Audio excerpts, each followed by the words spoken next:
Hello, I'm Lizzy. And I'm Izzy, and we need help. Each week we stumble through a new book, method, or concept that brings us one step closer to being our best self. Yes, we make fun of ourselves. And others. But mostly just ourselves. So here's to not taking self-help quite so seriously. Welcome to We Need Help. I'm Lizzy. And I'm Izzy, and today we are super excited. Our guest is Kelly Smith. She's an author, a podcaster, a life coach, a former oral surgery tech. She's a relationship coach. She's done it all.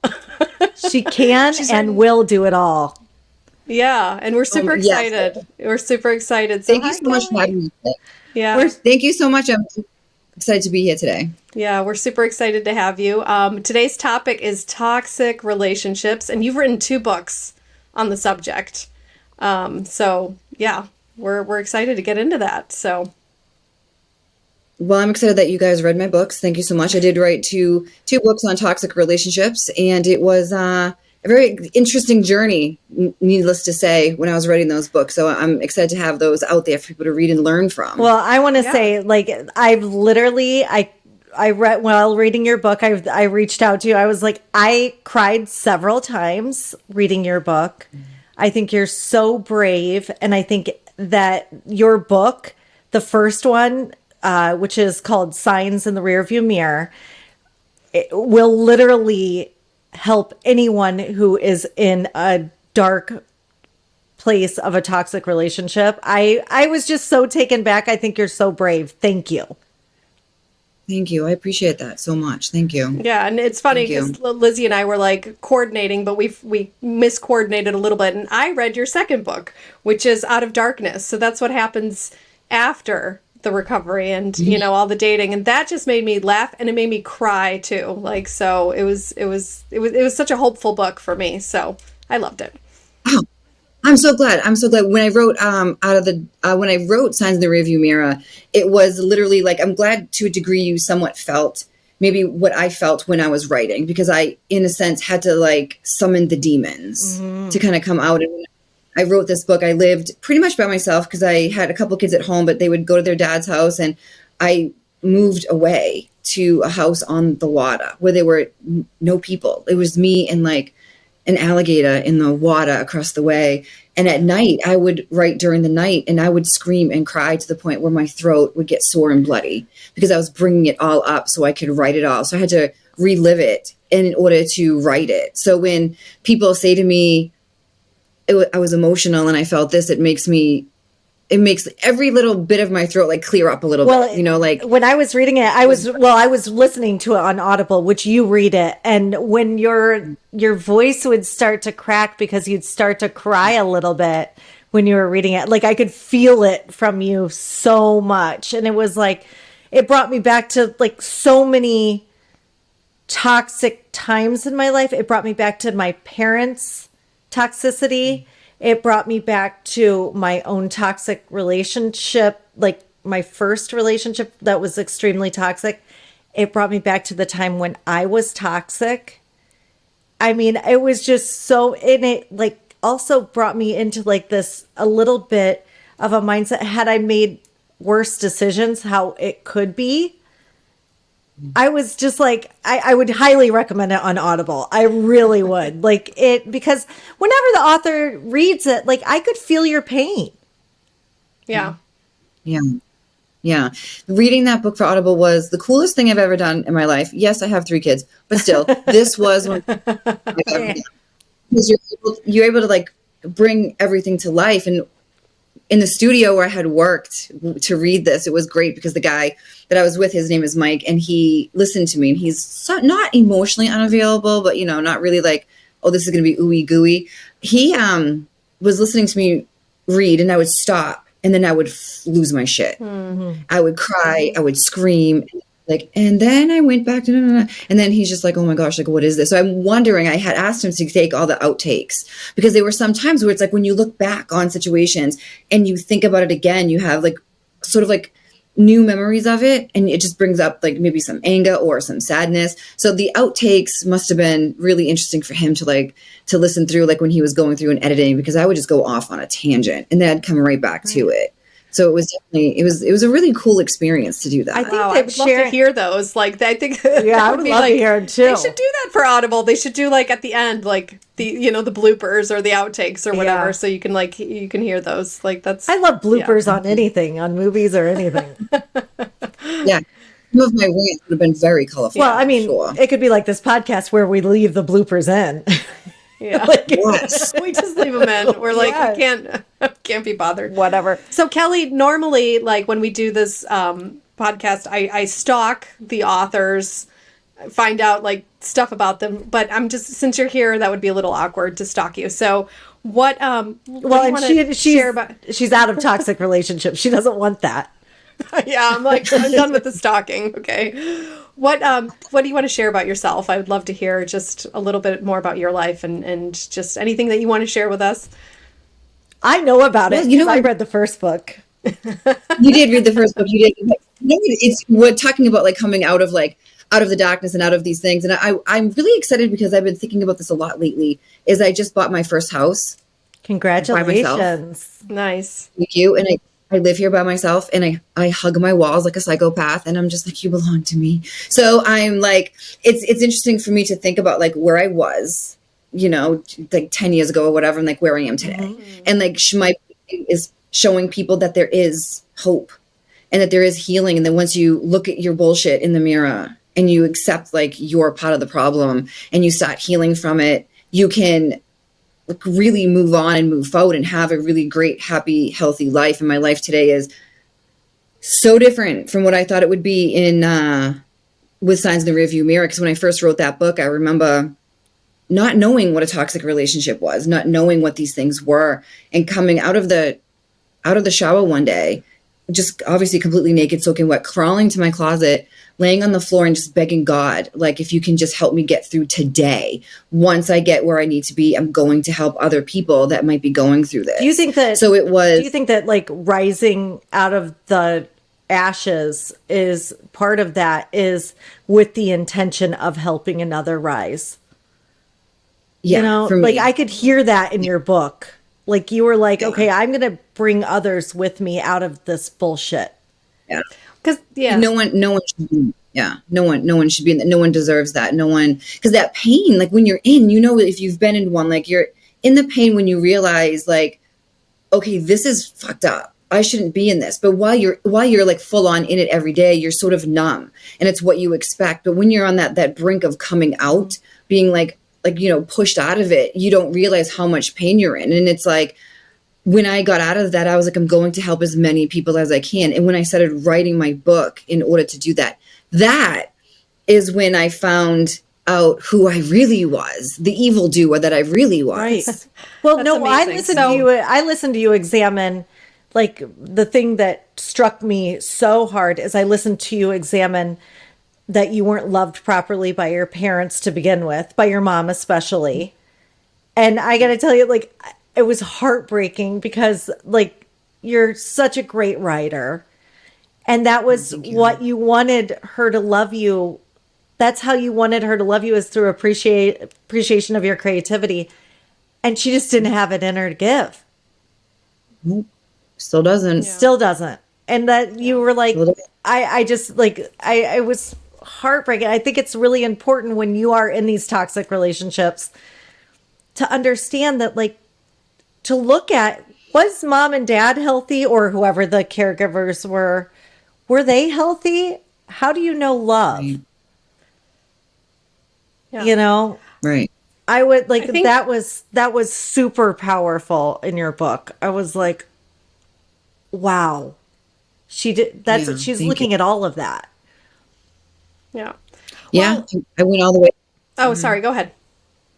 Oh, I was going to say, when I was writing this, I went all the way back to like the type of wife that I was. Mm-hmm. And I recognized with what this toxic ex was doing to me was similar to what I had done to my ex-husband, not to the same extreme, but enough. And I stayed where I stayed as long as I did because I felt like I deserved it. I felt like this is like my karma. This is my punishment. But then upon further examination, I recognized my mom and how she treated my dad, mm-hmm. and how my dad would innocently, my dad wasn't perfect, which we all know parents are not perfect, but he would come home to just this hell. Yeah. And then I was like, and she told me at one point, I had asked her, I was like, I was in the 6th grade and had like a boyfriend. And I was like, what do I get him for Christmas? And she was like, nothing. You don't do anything for a man ever. She's like, you make them do things for you. You don't ever treat a man well. And I was like, oh, and you're impressionable. Yeah. And then I see her treat my dad that way. My dad kept coming back and trying, and she's giving me this amazing advice. So I took it. Yeah. Yeah. And it was the worst advice ever. It was just like, and then I have 3 boys, and my oldest, because of what he saw me do, was in an abusive relationship of his own. He was being abused by a girl. And it was difficult to see. I was like, when is this karma ever going to end? Yeah. When am I ever going to give enough where it's all going to be okay? And luckily he came out of it and he's doing a lot better. But I was like, it's interesting how you can see like what your parents, what they represent and like what they do and like how much it really affects your kids. And finding out on the day I found out, I guess, like, oh my God, it is the mom's fault. Oh, I'm the mom. So it's like, you have to make a better representation of like what a woman is and like what a healthy relationship is. My 2 younger ones, my youngest is in a great relationship because he didn't see me being toxic to his dad. Right. And my middle guy didn't either. So they're attracting different kinds of girls. But my oldest one saw that the longest. So he's like, well, this is how this works because these are my parents, and it's a tough thing to kind of break through. It's so interesting because it is just like alcoholism. Like I've had so many people in the, I'm in recovery as well. And I've seen so many people in the rooms being like, I don't want to be like my parents who are alcoholics. Yeah. And then they turn out to be like their parents who are alcoholics. So it's really interesting that, it is like an addiction. It is. And it's a tough cycle to break. And it's a tough one. My sister and I talk about this often. We look just like our mom. So it's every time I look in the mirror, there she is. Yeah. And it's like, I had done a photo shoot for my book release for Audible for Out of the Darkness, called my sister crying. And I was like, I can't use any of these pictures that look just like her. Aww. And she was so like empathetic. And she's like, I get it. She's like, because I see it. In the book you said, in the book you said that 3 out of 5 of you got a good sense of humor. And because I come from 7. And I was wondering, do you get along with all of your siblings or just those 3, the 3 of you? It's just so there's 6 of us. So there's 3 out of the 6, the humor. That's totally okay. No, I only talk to my sister. I have one sister and I talk to my one younger brother. And that's it. My younger brother, he's funny like me. I'm one of the funny ones. Obviously. You are very funny. My sister, thank you. I appreciate that. My sister is not funny. My sister's more of like a baseball bat to your face. Like she'll just be like, my sister's like this. I asked her one day, I was like, do you believe in soulmates? She's like, yeah, every 50 miles. I'm like, what? There's one person, this whole world for you. She's like, get a grip, move 50 miles, you'll find someone new. God. I'm like, so my sister's so funny. She's a zip coder. Yeah, she's just every 50 miles you'll find someone. She's like, come on. So she's very realistic. The stuff that she says is sometimes it's funny, but she doesn't try to be funny. But yeah, so my other siblings I don't speak to. Just the 2. Because you don't speak to your mom anymore, right? Is that still ongoing? Still, yeah, ongoing. She recently broke up with me again out of nowhere. Oh, God, it's like just they try to pull you back in and try to like say things. And I think that's called hoovering, right? Yeah, that's called hoovering. Would you consider her a narcissist? You know what? I would, and it's tough because I technically don't want to like diagnose people with things because, as we know, narcissism is a personality disorder. I don't have a degree, a doctorate, or anything to say anything, but she definitely has those traits, 100%. And I would say, I heard a little bit of that. I was going to ask her. I was like, I'm asking her if she thinks she's a narcissist because to not be able to care what that little girl was feeling, it was like heartbreaking. Like when you were telling the story about her not, like, just when she left that pile of all your work on your bed, I literally was like tears.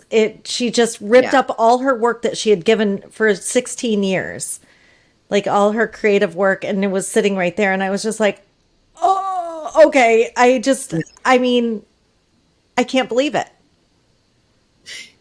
Yeah, that was tough. there's a lot of things, but you know what? It's interesting because when you grow up that way, it hurts, but you think it's normal. Where it's like, oh, this is like super painful, but it's got to be me. Yeah. It has to be me. So I would try to adjust and change and be a different person so I could get that love from her. And it never happened. And I have, out of all of my siblings, they can all draw. Every single one of those motherfuckers can draw. I cannot. Yeah. To save my life, and she can too. So, and that was the big thing, where she never considered writing to be an art form. You draw with So your words. It's the same thing. Yeah. It's just, yeah, I can describe, my siblings can't describe shit. So I'm like, damn words, draw it in a picture. Yeah. But it's interesting. When I was young and I needed to write, because writers need to write, I would write in the closet at nighttime, so she wouldn't find out that I was doing that. Because when I did that, it made her so mad. When you said just writers need to write, like, I literally am a writer, and if I am not writing, if I'm not creating, I literally feel like I am about to like be an engine that overheats. Like I'm like I have to like create. And it's really, I totally get that. It's so insane. Like that was, you know, I think that when everyone has a gift to give the world. And if they haven't found it yet, or if they're not doing it, it really is, you do become toxic in a way. Yeah. Yeah. Yeah. Yeah. I think the writing thing, it has to come out. And it's an interesting thing because so I switched to fiction because I've always had these characters talking to me in my head, and you can't tell people that because then they'll lock you up. So,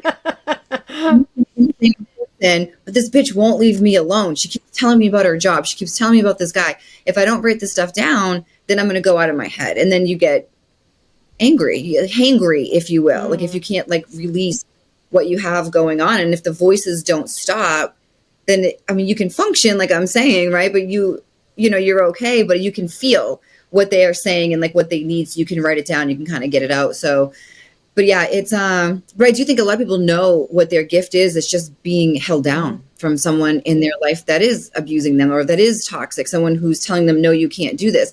Because I knew since the third grade, that I was going to be a writer. That's awesome. And that was in me until 2018 when this book came out. Wow. All that. That's amazing. And because I withheld it. Yeah, writing is not an art form. There's, you know, you're not good at it. It's not going to get you anywhere. And it's like, okay. And then I released that and I'm like, well, maybe I am a writer. You definitely are a writer. I'm here to say. So Kelly, you mentioned earlier, and I'm curious do you have like a definition of toxic relationships, like what they are? Because you said you were crawling out of the shower. You didn't even know what toxic relationships are. So like, what is, in your opinion, a toxic relationship? Well, I think that relationship that I was in was a little heftier than toxic. That was, you know, they have we have categories of like unhealthy relationships. We have toxic relationships. And then, of course, we have abusive relationships. And I think a lot of times we confuse the toxic relationship with the abusive relationship. So when we're talking toxic is when it's a relationship that makes you feel less than. You're, you know, being gaslit, you're confused, you're manipulated. You don't know which way is up. You're trying to figure things out. But then when we step into that category of abusive relationship, that's when all of those things are happening, but we're also being abused in a few different ways, you know, especially physically. And for me, the physical abuse in an abusive relationship is interesting because it doesn't always start off with a hit to the face. It doesn't start off with something being broken. Because he started grabbing your arm. That's the first thing he did. That was what the first thing he did was that. And then he graduated slowly to was slamming on the brakes. First of all, like undoing my seatbelt and then slamming on the brakes so I'd smash into the dashboard. And for some reason, it's like, oh, well, he didn't hit me. Yeah. Yeah, you know? It's almost like in your mind, you have this line, right? It's gaslighting. It's gaslighting on a huge level. Yeah. And yes, I remember like the first toxic relationship that I can remember being in was like, Izzy knows I had a baby when I was 18, and like I was in a relationship I got pregnant very quickly, and I woke up one morning in the middle of the night and my house was surrounded by guns. It was the cops coming after him because he had robbed somebody to get drugs. So I even at, I think I was 17 at that point, and I just left him because I had this baby coming. Like, I was like, I can't be doing this because I have this baby coming. Well, long story short, I had the baby Jacob. He dies of SIDS at 3 months old.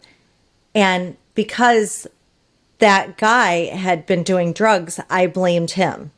I was like, it must be your fault because I didn't do anything wrong. So I blamed him and just never spoke to him again for, I think, like 6 or 8 years. So fast forward to 6 or 8 years, like, my heart needed to forgive him. So I reached out to him. And this is like the craziest shit. He was with a woman named Johnny, and I reached out to her to see if I could tell this story. She had been with him for like immediately after, so, and he was obsessed with me. Like, he held her to he thought that if I wouldn't have left him, none of his whole life would have happened to him. But she was in the most toxic relationship with this man. It was awful. It was absolutely awful. Like, he had abused her. He had stolen from her. He had taken off with her car. He had robbed her. You name it, like physical, the whole thing. And I was like, what are you doing, like, with this guy? So I come in to forgive him. And I basically break them up with my knowledge. And we're still friends to this day. We talk we message You each and other this at girl. least. Yeah, Johnny. She ends up getting out of the relationship with him, and she names her baby Jacob that she has afterward as a tribute. And she and I are still to this day like friends. And she got out of it. Wow. She was in like 8 years of hell with this man. Yeah. Wow. So why do you think is it hard to recognize? Because you said you didn't recognize, he was taking the seatbelt off, and then and this girl, is it, you recognize it, you don't recognize it? What is it about these relationships where you don't see it? Is it gradual? Is it? Oh yes, it's very gradual. It's like the biggest thing that I like to compare to is the frog in the boiling water. Where you get a frog, you put him in the water. If you take a frog and put it in a pot of water that's already boiling, he's out of there, right? But if you put him in the water and you turn it on slowly, he's gonna be like, oh, this is a great, this is an amazing resort. hot tub. Yeah. I'm loving this. Yeah. And the next thing you know, he's being eaten for dinner because he had no idea that he was being boiled. So it happens like gradually. Yeah. So they first come out with their amazing love bombing. And the love bombing, after you've collected for so long, feels like your birthday and Christmas all at once. It's everything you ever wanted. So good. So it usually about a month. And then they start like little by little, like tearing you apart and tearing you down. And one of the first things I remember that he did, but didn't realize that's what it was I had sent him a picture of me, and it looked really good. And he was like, oh, I showed this picture to other people, and they said that, you're not typically the girl I like to date. Usually I date better looking women. Oh. I've seen these heifers. What are you talking about? Yeah. So I'm like, why would people? I've seen these heifers. Not all bad. But it's like, what? And I didn't realize it. And I was like, oh, like that's eroding say that behavior. Yes. Yeah. Starting to put the seeds in and everything else, kind of make you feel like you're not worthy and no one else is going to love you. But it happens so slowly. So like the incident happens that's this little, and the apology is this big. Right. But then the next thing that happens is this big, and the apology is this big. Next thing you know, this is the incident and this is the apology. And you think, oh, this is my fault. So for me, I already felt like I was unlovable because of my mom. My dad was gone. I didn't have sibling love. And I was like, well, I'm the common denominator. in all of these people. So it must be me. There's something wrong with me. And that's why he's, doing these sorts of things. So they know they target everyone, because I hear people say it all the time, like, oh, narcissistic people only target the special ones, so you're special. No, they target everyone. Only some of them stick. Only some of them stay. So they're not going to be like, oh, you are so special. Yeah. They're not looking for special. They're looking for people they can manipulate. So and he was able to do that. And slowly over time, I was just like a tilt-a-whirl in my head, like, what is even happening? I don't understand what is going on. So it was, so it definitely happens slow. It happens over time, and they really know how to really get into you. And it's heartbreaking. It's heartbreaking to listen to like that story, because you're like, you can feel it. Like, you can feel it every time you thought it would be okay. We've all made excuses in a relationship, whether it be a friendship, any kind of relation, parent, family, it doesn't matter. It's like, you always think it's going to be better. Like, obviously, I could see when I was reading your book, that's not going to be any better. When he moves there, it's not going to be any better. But you're looking at it like, from the outside. But when you're inside, you're in the bubble, and you don't, like, we recently did an episode on narcissists and like their playbook and what they choose to do. You can see it from the outside, sure. But on the inside, you're like, here, take my credit card. It's fine.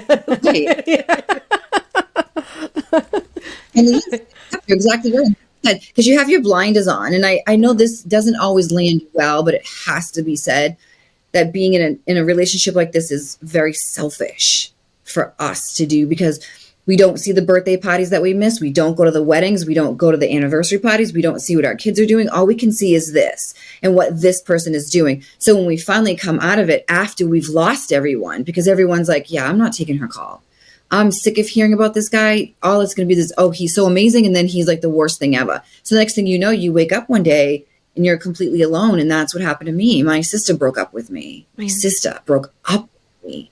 And I was like, oh my God. Like, so I woke up one day and everybody was gone. I lost the only brother I was speaking to. My sister was gone. And with that, she took my niece and my nephew. And I was like, what am I going to do? And then my idea was, I'm just going to buy costumes and show up to their events and she'll never recognize me.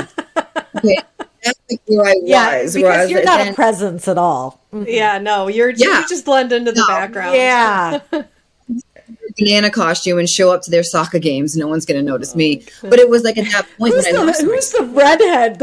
With the big curly redhead with the mustache, with the handlebar mustache, with the eye patch. Who's the redheaded pirate over there at the game? Yes, exactly. So exactly. I want to change gears a little bit, because we're talking about being in toxic relationships where the guy or the partner is the toxic one. But what I loved about your books was when you're talking about your own toxic behavior and recognizing that and owning it. And I think that is important. Can we talk about that a little bit? Like, Izzy, why do you want to talk about that? I'm just perplexed. Because I need help.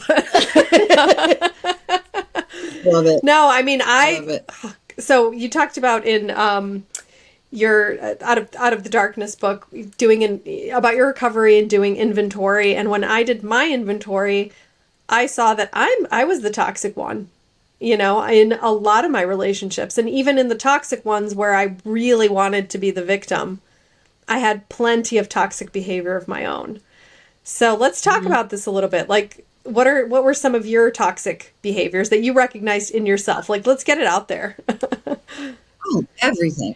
Everything you can think of as a toxic woman. The only thing I never did was I never hit. Okay. I never hit never hit my ex-husband ever once, but I would call him constantly, question him constantly. He was not allowed to have friends. Hell no, you weren't having friends. Like, why do you need friends for? You have me. I thought I am your alpha and omega. I'm your stars and your moon. Let me put on this handlebar mustache. I'm your best friend. That was everything. I prevented that man from missing events with his friends. I prevented him from from everything. I was a horror. I didn't cook. I didn't clean. He came home from working all day after I harassed him, and he did all the cooking, and then he did all the cleaning. And then I would yell at him if the kids weren't ready for bed. I would oversleep in the morning because like, you should be the one doing it because I'm the woman, because I am so amazing and I am so precious. You are so lucky to have me. You've got to be really good in bed. That's all I'm saying. That's what it is. Yeah. I don't know. I think he was just afraid of me. He was just afraid. So we had spent a long time together. And I started off with this horrible way of treating him because of what I saw my mom do. Yeah. And he paid for it. And he never said to me, I don't like the way this feels. Because why would he? Because he didn't know what to expect. Oh, no, you didn't hit. So. Oh, yeah. I didn't hit. Yeah. So he didn't know what was going to come. But I would be angry and I would be upset. And there were plenty of times when he was shut down. And he was always the butt of my jokes in public. Always. I did all the wrong things, all of the wrong things. And this man, he was not perfect. Not saying that he is. He has his faults like any other human, but he did not deserve what I did to him. I love that you say that, because I think that, like, you know, we like to do broad stroke apologies on here, but like, I don't know how many times, and this can be one of them, but like, I do like to do a broad stroke apology for anybody I dated from 18 to 30. What was Lizzy, what were I want to hear your toxic behavior. What were some of your toxic behaviors? I would gaslight somebody into insanity. I think I did that. Like, I really do. Like, never has anyone ever broken up with me where they haven't had to be on like some sort of mental health drug afterward, where I would just like, I know that's bad. After I lost Jacob, I did not care about anybody. I was literally just trying to feel better. And of course, no one can make you feel better. No one can make you feel better. And it was, you know, I was abusive. I mean, I had guys hit me, but I will say I fucking deserved it. Like, my mouth would just keep going. I would never come home when I said I was going to. I would do whatever the fuck I wanted to. I would talk to whoever the fuck I wanted to. I went out every night. I didn't do, you know, all I cared about was my work. Like, I'd work 90 hours a week. I would never go to anything that they wanted me to go to. I mean, it was just, I was in survival mode on like a visceral level, basically. Yeah. And, you know, I would make it just good enough to where they wouldn't want to leave. Yeah. You are also probably very amazing in bed. So there you go. I won't say yes or no, but I try really hard. Like, give it a good college try every time. Yeah, my codependency was really good for my sex life, because I was like, I gotta be a porn star. And now I'm just like, I just can't be bothered. Can we do this from behind? Because like now I'm not going to brush my teeth. Too self-confident to really try. Like, how about you? I love this because I know this one. I was the worst. I was the worst. When I did my inventory, there was like, I was the worst. First of all, I was a drug addict. So I was stealing, cheating, lying. I was like a serial liar, serial cheater. Like, I was just the gaslighter. I was the worst. The worst. Didn't you have somebody like reach out to you and like you were with him for like 2 years and you just you had to give him an apology and you like there was something it was funny. It was recently like you know, reached out to me from 20 years ago, just recently on Facebook. He's like, hey, what are you doing? And I was like, immediately making amends on Facebook because, you know, my mentor, she's like, because when I did my inventory, I'm like, am I going to have to make amends to all these guys? And she's like, no. She's like, they might have lives already. They might have wives. They might have children. They might have families. It's very selfish of you to think you can stomp back in there with your dirty feet, like say, oh, I'm apologize. But she's like, just meditate on it. And if they show up in your life, then you can make that amends. And I was like, sweet. So it's happened. They've all like somehow showed up, you know, the universe made that happen. But I was very, very toxic. And I'm glad I'm not that way anymore. And my mentor, she also said the best way you can make amends now is to be the girlfriend, the partner that you weren't before. She's like, it's called live in amends. She goes, so you treat your today's partner with respect. You don't treat him like you used to treat people. And I feel like super blessed that I can be that way. So, but I still have some toxic behaviors. How about you? Kelly, do you still have any of the leftovers or lingering toxic behaviors? I battle mine every day. Yeah. I battle them every day. And one thing that I still have is my, I'm from Boston, so I'm kind of sarcastic anyway, but I struggle with not taking those jabs. I struggle with that very much. And then I do have a very colorful mouth, and I'm working on that as well. It gets a little, sometimes I am impressed with the crazy shit I say, but then I'm like, ooh, I need to bring that down. But like recently, I'll give you an example. Like recently I was pissed off and I wanted to go do like a crazy insane drive-by of someone's house, not with the guns, but drive-by to see what was going on. And I was in my living room and I said, Kelly, stop. If you do this, your recovery is done. Good for you. And then I took off my shoes and I sat there and I was pissed at myself for talking myself out of it. And then I had to do self-soothing, and it's a battle. It's an everyday battle, because when you're in survival mode and you learn sort of like what gets you that quick fix of like that satisfaction, that gratification of like knowing what's going on, or someone tells me no, it is so hard to just be like, oh, I'll fucking tell you what no looks like.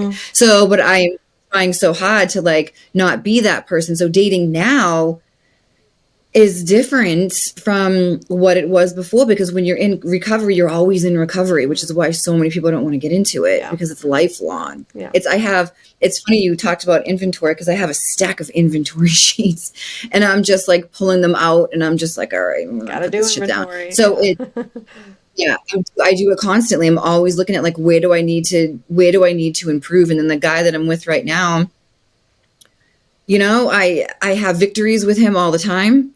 And I had one this morning and it was like so great. And I was like, okay, I'm like still in recovery. And he often says to me, I'm going to sit your ex-husband down and I'm going to talk about you. I'm like, okay, my ex-husband, you telling my ex-husband who, like, what I do for you, he's going to be like, who are you dating? Cause I don't know this bitch. Like, who is this? So like what you just said about like treating your new person or your person now the way you should have treated the other person is so, so true. Like he has this version of me that I didn't even know was capable of existing. And it feels so nice to like, some people will look at me like, I had someone at my house one day and now I will pack his lunch for work sometimes. And I was taking the grapes off the stem and they're like, what are you doing? And I'm like, I'm taking the grapes off the stem so it's easier for him. And they're like, I would never do that for a man. Listen, I'm not a fucking animal here. I take the grapes off the stem. I'm like, this like makes me happy to do, because like with my ex-husband, he never would even gotten grapes. And this guy's getting like them off the stem and I have a 3-step process to wash them so they're super clean. So dry them? Just wondering, do you dry them? You wash them, then you take them off and then you dry them? Well, I have them in like a container. I pick them off in the container with the water running. I put them in and I stop and then I clean them. Then I put more in, then I clean them, then I put more in, then I let them sit and I kind of move them around and then I drain them all out and then I put them in baggies for his lunch. So it's, but it's a whole system. My ex-husband, if he told my ex-husband, oh, I'm dating this girl and she does this, he'd be like, that's not my ex-wife. My ex-wife was a bitch. Yeah. She would have, what she would have done to those grapes. But so the stuff that I do for him is like so different than what I would have ever done for my ex-husband. And the thing that we don't talk about a lot is the guilt that comes with that. And it's, not that I want to be with him because I don't, but the way that he was treated, he didn't deserve. So I face that guilt every morning when I wake up. Like, I did something horrible to this man and it's not good. So in a sense, like the more guilty I feel, like the better I treat someone else, because I'm like, I want him to feel, loved and happy. And I truly, genuinely care about this man. And I want him to feel that even if it's through a baggie of grapes. Well, I can tell you, like, the way that you spoke about your husband, your ex-husband, I'm just going to say husband, your ex-husband was beautiful in the book. And it was lovely. And I think that I hope he's listened to that book because it was just, I hope someday he does, because it was really a nice way of speaking about a relationship and a man. Like if I were a man, I'd want to be spoken about like that. Yeah. Yeah. He looks at me as still as his toxic ex. And I get it. We get along really, really well for the kids. Okay. We don't talk about, and he's never asks me like, how are you? And then I think about like my toxic ex, I'd be like, I don't fucking care how you are, because you destroyed my life. So I can't. But he's happy blame now. him. He's remarried. Oh, my ex-husband? Oh, yes, he's happy. Yeah, he's happy. He's remarried. He is still a great dad with my kids. We co-parent very well, very well. Like I could call him now. If I call him, if he's available, he'll answer. For years, not take my calls because he was afraid of the repercussions of what I might be yelling about. But now if I call him, we'll talk, and he'll send me on my birthday HBD. So I'm happy I get that from him at least. Okay. So Yeah. but I was definitely I'm his toxic ex, and he's just like, he doesn't believe I've changed, and I don't blame him. And I'm not here to like convince him, but what I am doing for my changed behavior is helping men who are in abusive relationships learn how to date again. I speak about men in abusive relationships on the radio, and I did like a tour on that at one point. And I do that all because of what I did to him. And even if he never sees it and it doesn't matter, because I'm not necessarily doing this for him. I'm doing it for me to make amends in a different way. Yeah, it's a living amends, and it's Yeah. we take what we did, what we've been given, and if we can recycle it to do some good in this world, like that's all we can do with that. It somehow gives sense to the other, to that stuff that happened. You got to call it the parlay. You got to parlay it into something pretty. Yeah, it's spiritual You recycling. gotta- Yeah. Take the shit, turn it into fertilizer. There you go. Yeah. Grow something with it. Yeah. Yeah, I mean that's the thing is, so it's it's functioning, it's fine. My kids have never once felt like, oh no, both of my parents are here, who am I going to pick first? So he and I were able to watch football games together, lacrosse games together, we saw college graduations together, and our kids never once felt like, oh no, I have to pick between mom and dad. Like my kids are all in their 20s and they still abide by the divorced holiday rules. Christmas Eve with him, Christmas Day with me. It's the same rules it's always been. So we've always been really good at co-parenting, but we'll never be more than co-parents. And it's a little sad because we spent a lot of time together, but the life I've created is so amazing that I'm like happy about that. I'm happy about your life too. I mean, you're a coach. You're a life coach. You're a podcaster. You're a freaking 2-time author. You're going into fiction. Yes. I mean, I feel so happy for you. Like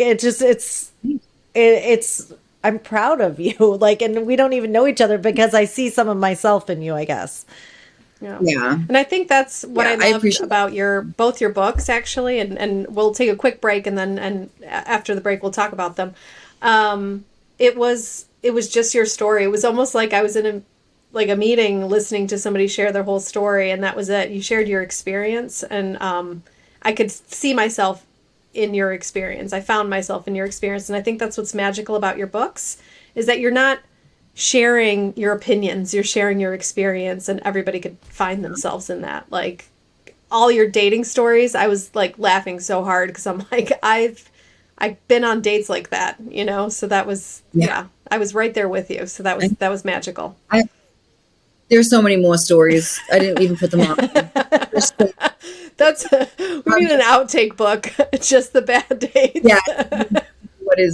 What the hell is even going on with some of these days? But I am interested when you're ready to ask you how you felt about my, how I talked about my inventory. Cool. Let's take a break, and then we'll come back, and in the second half we'll talk about that. Cool. Okay. We'll be right back. Welcome back. We were just talking about toxic relationships, and now we're going to talk about Kelly's 2 wonderful books. And we've talked a lot about the first one, Signs in the Rearview Mirror, where you had this most toxic relationship with Gabe. Oh, yeah, Gabe, yep. Was that his real name? Oh, no. I was like, is there a man over the age of 20 with the name Gabe? There is, and I met him, and we dated for like 5 minutes, and then it didn't work. And my publisher was like, "You need to have him sign something." I'm like, "This isn't going to go anywhere." No. So there is one. I knew Okay. him, but yeah. So yeah, but no, that's not as everything in there is not. When I wrote this, I did not want it to come out as fiction. So my publisher was a little bit nervous because they didn't want anything to happen. So I had to call a lawyer and then a second lawyer. Entertainment lawyers are very expensive. So Yeah, we know. had to make sure yeah, it's so crazy. So I had to make sure everything was good to go. So I changed locations, I changed names, I changed jobs, I changed everything. Okay. Pretty everything, but not like the actual But the story events and are, stuff. yeah, the events are real. Yeah. Man, Yeah. what a wild ass ride. I was so pissed at him halfway into that book. Yeah. Oh my God, it was so crazy. Yeah, it was tough, and a lot of stuff didn't even make it. A lot of stuff did not make it into that book.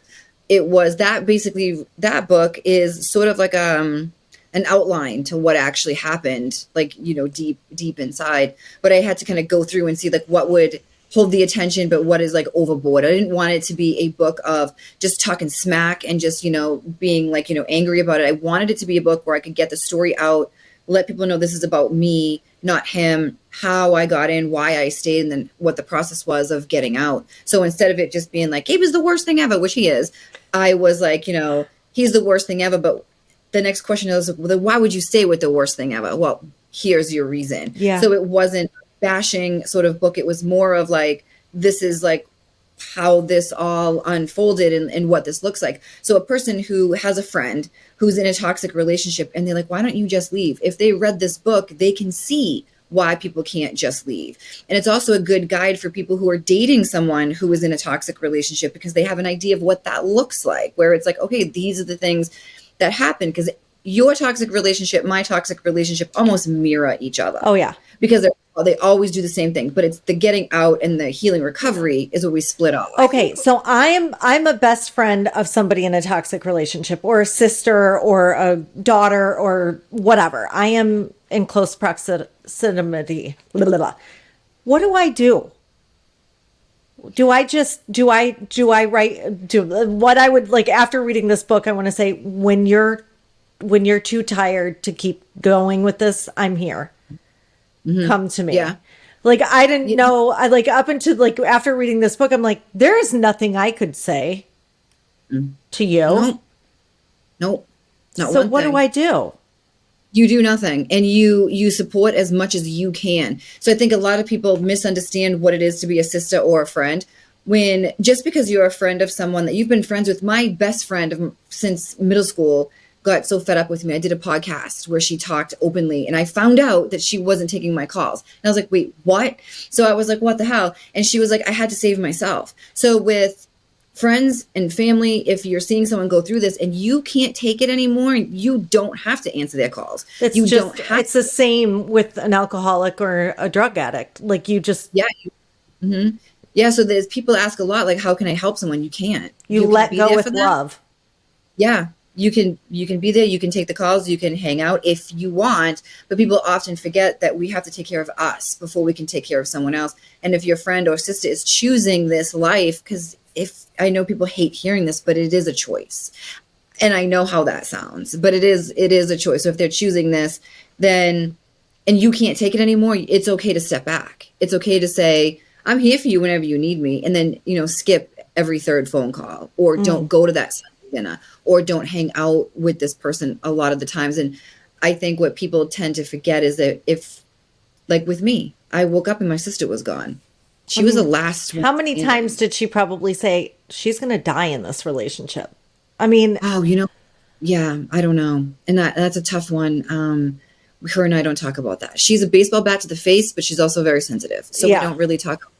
There were a few, my friend told me about like how she didn't think I was going to make it. I didn't think I was going to make it. I didn't think you were going to make it. Halfway through, I was like, oh no, this guy is going to kill her. Yeah. What about, it was really. Yeah, I'm interested, Kelly, in your experience, because you coach people, right, in relationships. So what about when it's like because you had like, it was obviously toxic. It was obvious abuse. What if it's subtle? Have you ever experienced like a client where it's subtle? Because I think a lot of friends that I have, or, you know, even me personally, has experienced abuse that you don't even know if it's abuse. You're not quite sure if it's toxic, but something doesn't feel right. How do you know? Like, how do you? Well, it's an interesting question because a lot of people will come to me and they are ready.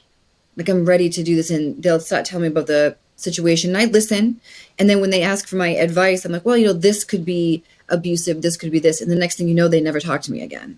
So it's when it starts to get pointed out. So a lot of people, what they'll do is they'll go through all of their friends, all of their family. When everyone is sick of hearing about it, they will, believe it or not, get onto apps to find friends to then talk to them about it. They'll find their own sources of people they can drink, where it's like, you know, and then they'll come to me because I'm, you know, a professional, and they think that because of my story, I'm going to empathize. I'm not here to empathize with you.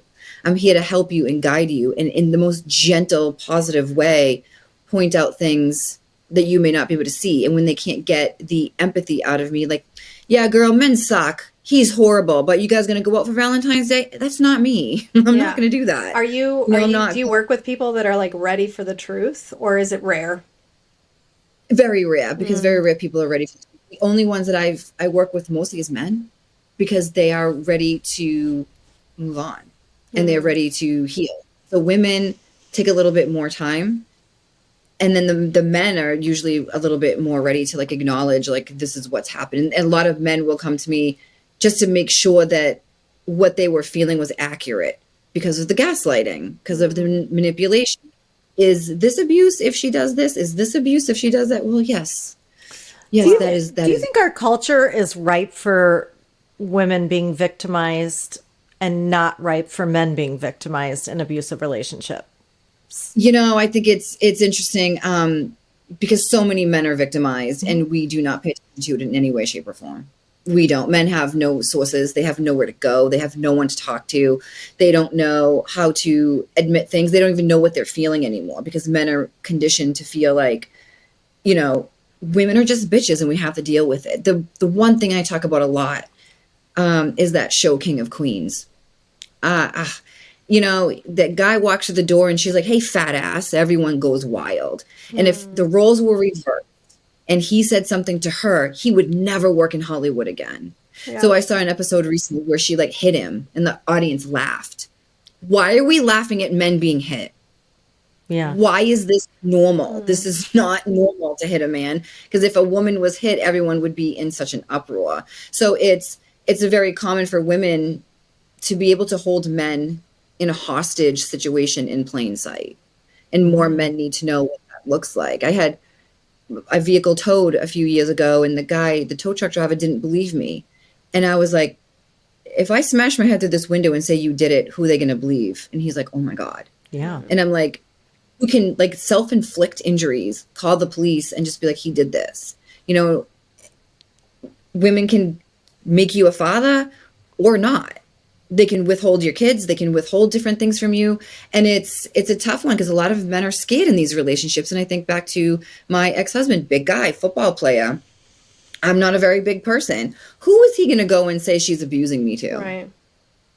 No one, because they're going to look at him like he's crazy. So there's not enough. There's not enough resources for men. There's nowhere for men to go to say, how do I do this? Because women can easily turn it on them on a dime very easily. Well, it's tough for men.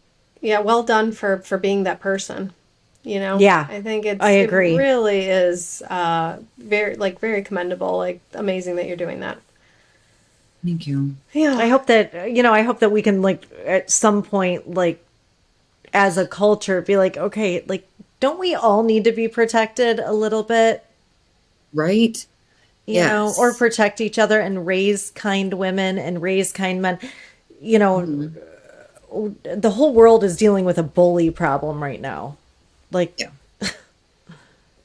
let's just stop. And we see it like you're allowed to bully some people, but not the others. Yeah. Right. You know, so that's crazy. Mm-hmm. Well, let's move out of the darkness into your second book, which I loved because you started out with basically with recovery. Like that's what you kind of entered in. And I was laughing when I read it because I'm in recovering myself, and how you're talking about going to your first meetings and you're like, you didn't really want to recover. Like you went to the meeting and then right afterwards you'd go back to your drug. And I'm like, oh my God, that's so funny, because that just reminds me of me, like early days is, exactly what I would do. So what was the moment that you realized, like, I have to change? I have to change. Like when did it click for you? Like that this is, I don't want to be this person anymore. You know what's interesting? That moment for me came when my toxic ex moved out of my house. He had trashed the whole place, thrown everything all over the place, and he left. And it was just this horrible, horrible situation. And I remember just laying on the floor again. And I was like, okay, I have 2 failed relationships. Something is wrong with me. So I knew at that point that I was accountable for something, but I wasn't yet ready to find out what. So that was when I was like, okay, one of my friends who had talked about the recovery program, I thought about her and I was like, maybe I should go to recovery. And then I was like, I'm not ready yet, because I didn't want to yet admit I was at fault, that there was something wrong with me. If I could continue being the victim of an abusive relationship, then I could just ride those coattails for as long as I could.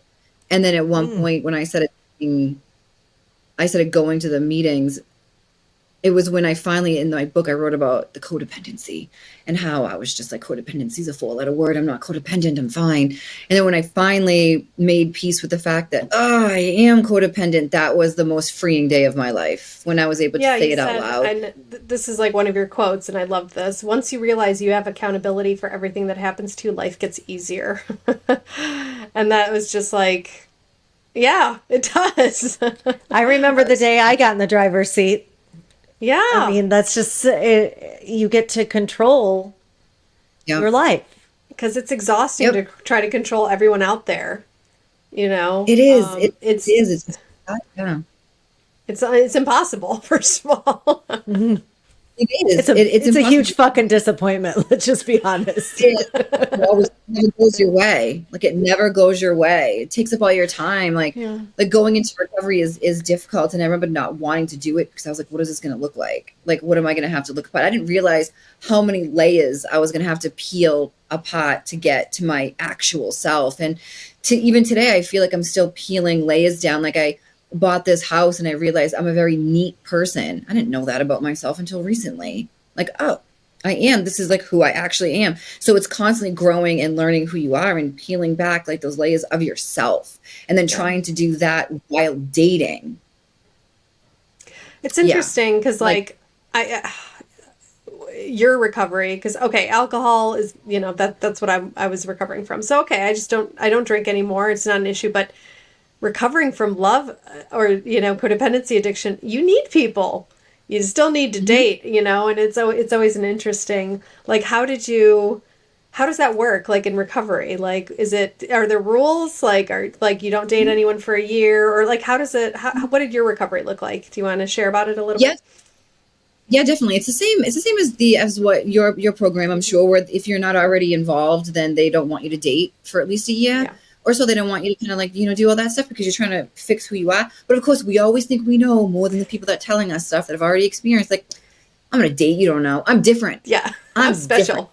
I'm smarter than all you. Yes, this is to you, but this does not apply to me. So it applied to me.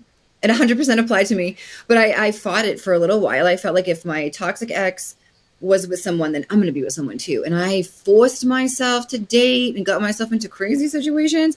As you read about, my first date with Country Boy. So funny. I called him like, what the hell? Like, I'm just like. So to our listeners, dude shows up at your house with his daughter and a beer and just dirty. And I think what made me laugh so hard is you went with him on the date. And I would have done the same thing because I have this fear of what other people think of me. I was so insecure. I wouldn't just slam the door in his face. I would just go along with it. And you did. And I was like, oh my God, that was so me. I would go on these horrible dates and last through them instead of just like having a little bit of self-esteem and being like, see you later, dude. Yeah, no, thank you. Yeah, it was crazy. I thought every first date was the beginning of this amazing romantic, big, this be our wedding. And I wrote about that so many times. Like, this is going to be our wedding story. Shut the fuck up. This is not going to be a wedding story. The whole fantasy, my actual story of meeting this guy, I would never share at a wedding. So I'm just like, how like this stuff that happened between us is so private. Like, no, I'm not sharing this at a wedding.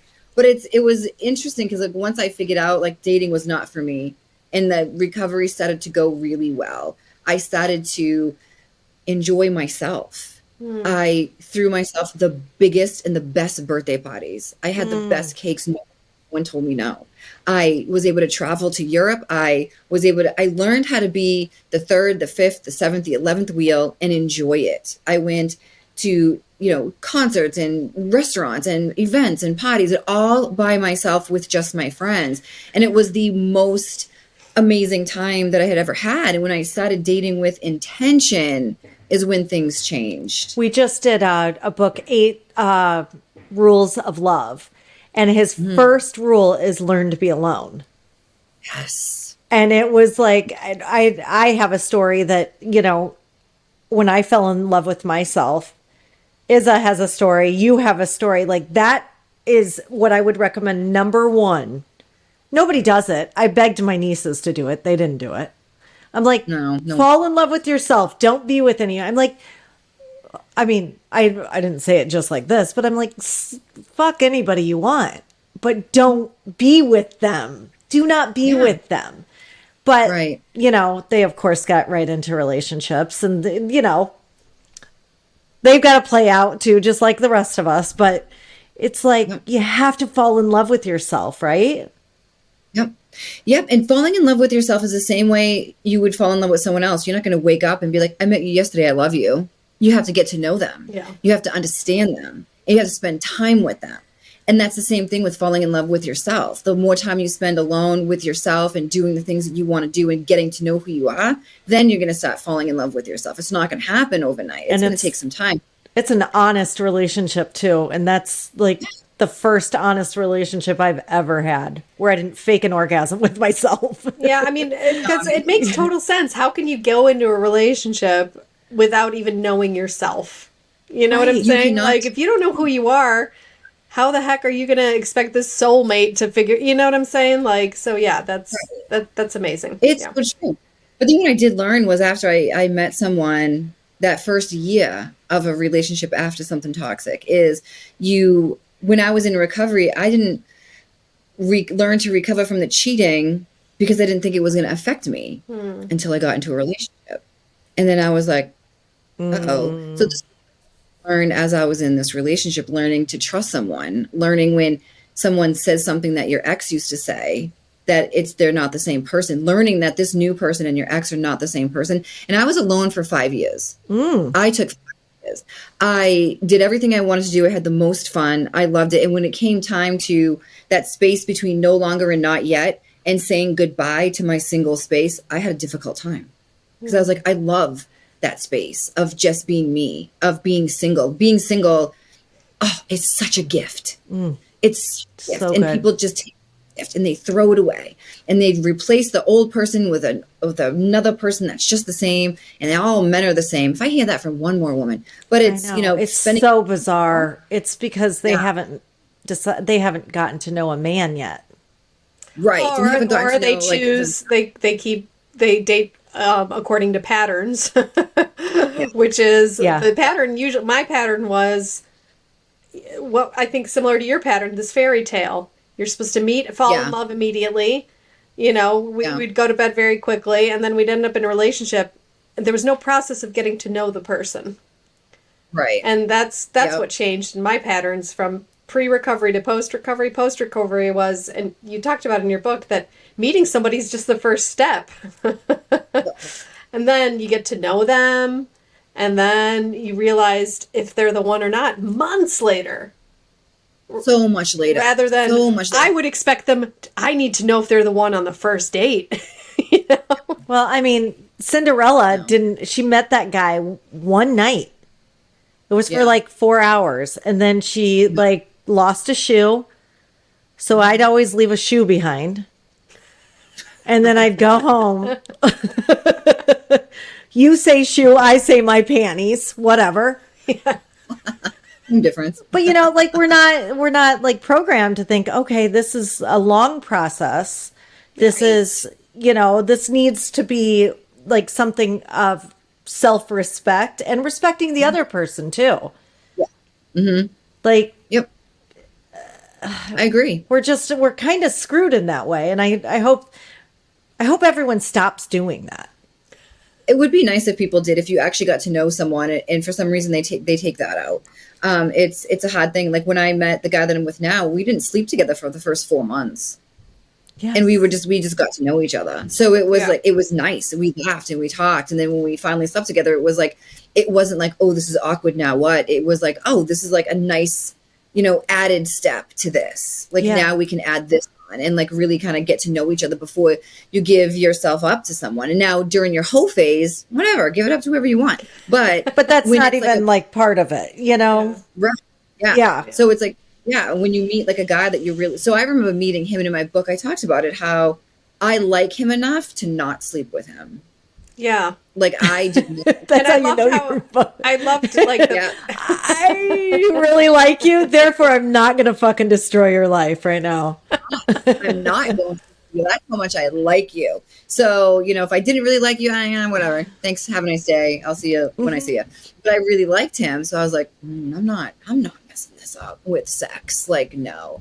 So I liked him. And he was different because he wasn't like, oh, he's just different. He wasn't that kind of different. He was different because he was the caliber of a man I never thought I would meet.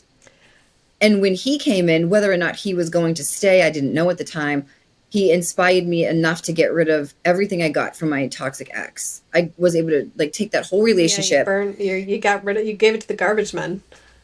Straight to the garbage, just like this, straight to the garbage man. And then I was like, that's that on that. And I was able to move forward. So I didn't do that because of this guy. I did it because if I can get this guy's attention and keep it, then that means I am of value and I've done the work and I know what I'm looking for. And I know I'm capable of bringing in, because I've grown myself. I can bring in more of like a better guy, like a better quality guy. So I was ready at that point to see where it was going to go with him, but also to really let go of stuff that was somewhat holding me back. Yeah. What I found was interesting, and I think this is important to mention, like, the more consistent he was, you kind of became suspicious. So, like, the demons do come back. It's not like you go through the recovery process or you go through therapy and suddenly you're 100% better and healthy and ready.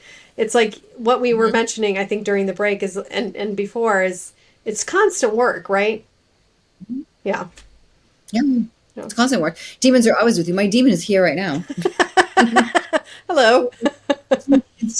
Waiting to be able to jump out and be like, gotcha. But no, it's true. It's like I literally thought that when I came out of recovery, I was like, all right, I'm ready. I'm good. Dusted everything off. I'm healed. I'm perfect. I'm going to be the best, partner in the world. No, sit down. You're not. No, you still have a lot more to go. And it's interesting how a lot of things come out where it's when you meet a person that you want to be with, it's understanding them, talking to them in the way that they need to be talked to, like being heard in the way you want, and like adjusting. Like, I'm from the north, he's from the south.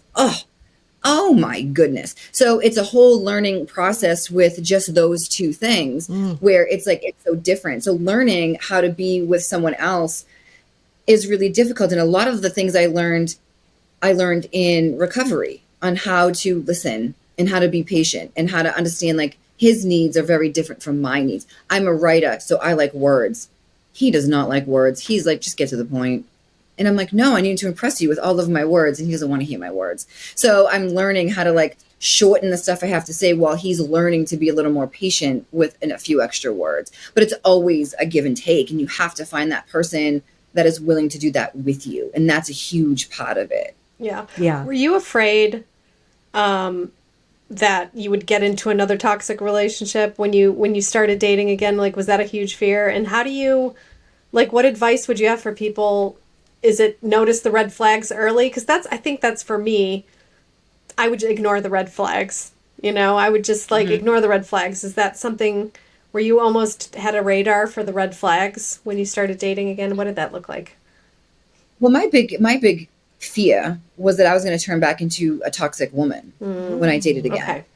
That was my fear. So my big concern was, okay, I'm going to make sure I'm the woman I want to be, and that I don't get controlling, and I don't get to be a name caller, and I don't harass someone, and I don't do those things. So I was really focused on being the woman that I worked really hard to be. And the red flags I realized with dating a lot is red flags look very different with everybody, very different. So they're not all like the same red flags. They're all different red flags, different shades of red, I guess, but red nonetheless. So it was almost like making sure I stayed in my own lane and also paid attention to what he was doing. But I'll tell you, coming from a codependent person, the best way I did that was I had my own life, where I was like, if he does something that's crazy, I can walk away. So it didn't matter how many red flags came at me. I could easily shut the door and walk away. I have my own house, my own money, my own car, my own job. I have my own friends and my own family. And he's added. So he's like the a la mode to my apple pie. My apple pie is delicious and cinnamony and full of awesome apples, and I freaking love it. But if someone wants to come by and throw a scoop of ice cream on it, hey, I'm here for it. But if that ice cream goes away, my apple pie It's still delicious. most delicious. I love that Yeah. so much. Yeah. So it's like my life is already amazing, and he adds a lot of value to it. But if he goes away, my life Isn't is any less stable. worth it. And that's such a healthy weight for a relationship to carry. Like, I don't want to be my husband's end all be all of his joy and happiness. Like, that's too much weight to put on me, and I don't want that to be on him. Yeah. Yeah. I like that. Yeah. It is a lot. Yeah. Yeah. This is such a fucking good subject. Yeah. Love it. I love it. And he last. I'm So what we usually do at the end of the episode is, we each say what we got out of reading the book that we read. So, Lizzy, what did you get out of reading Signs in the Rearview Mirror? First, I realized, like, in it, how I just wanted to, like, connect with people who had like, because I had been through been toxic and been through like, this needs to be more of a discussion. Like, I want to talk about this more, just because I think every single person has either been toxic. Well, I think everybody's been toxic, and everyone's been in a toxic, been affected by a toxic person. So I wanted to talk about that more and connect with that more. But I got to say, like, I absolutely, like, I really just, I'll selfishly say, I want to be your friend, Kelly, because you're amazing. Oh, nice. Thank you. Yeah. Thank you. So that's what I want, is I want Kelly's friendship. Thank you. That's amazing. Thank you. That's a compliment. I appreciate that. Thank you so much. That's awesome. And this is the time where Izzy wants me to ask her what she got out of it, because she was on so many bad Polish dates, and go ahead. Yeah. Tell them. I mean, Kelly, you got a podcast, Dating Fucking Sucks. And I will have to say, when I first moved to Poland, Lizzy knows the story. Our listeners know the story, but you don't know the story. So when I first moved to Poland, you know how you go on a date and you ask questions and the guy answers and then he asks the question back, and that's how you have a conversation. That didn't exist in Poland. So I didn't realize that culturally it's rude for Polish people to ask questions. So I was like Barbara Walters on all my dates. I was like, so where are you from? And, and asking all these questions, and they would just answer me and not ask me any questions back. And it was like traumatic. But they would think it was the best date on They were earth. like, they would call me the next day. They were like, that was an amazing date, because they talked about themselves the whole night and they didn't know one thing about me. It was like months of this. So I've been known she will field a question from me, or I'll field a question from her, but I won't ask her, and she'll be like, do you want to know how I felt about the book? I'm like, oh no, we're on a Polish date. Yeah. I can't be on Polish hilarious. dates. It's still traumatic for me. Dating is traumatic, and dating can be traumatic. Yes. Yeah. What I got out of the book was just, first of all, recognizing myself in all of this. So I felt really a sense of connection, and how important it is to share your stories about this stuff. Like, what it did for me was, like, it almost gave me permission to open up about my own dating stories, about my own toxic behavior, about being in toxic relationships, and how important it is, because people feel, I think, really alone, and your book made me feel like I am not alone, and that was so important, I think. And I think I think it's an important book, man. Like, I was just like, I felt really good reading it because I didn't feel so alone. And I think that's that connection, I think. So that's what I got out of it. That's pretty awesome. That's a big reason why I write, because I don't want people to feel like they're alone. Like when I was getting out of that toxic relationship and I was just sitting on my floor alone and naked, I was like, this is the bottom of the barrel. This is the worst. Like, I don't ever want anyone to ever feel alone, like that they're going through something that no one else has experienced and they have no one else to relate to.